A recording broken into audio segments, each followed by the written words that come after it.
నువ్వు మంచిగా ప్రార్థన చేసుకుంటా ఉంటావు, నువ్వు బాగా ఆత్మీయంగా ఉంటావు, చక్కగా దేవుల్లో ఉండాలి, ప్రేయర్ఫుల్ గా ఉండాలి, వాక్యానుసారంగా ఉండాలి, నీతిగా ఉండాలి, భక్తిగా ఉండాలి అని డిసైడ్ అవుతాం. అలాగనే మన జీవితాల్ని మనం నడిపించుకుంటుంటాం. అయితే సిచ్యువేషన్ ఎలా మారుతా తెలుసా?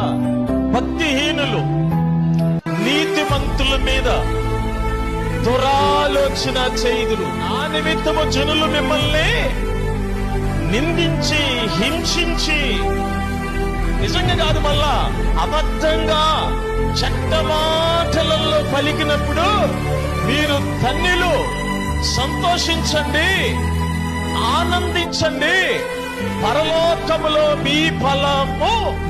ఆమేన్. హల్లెలూయా, హల్లెలూయా.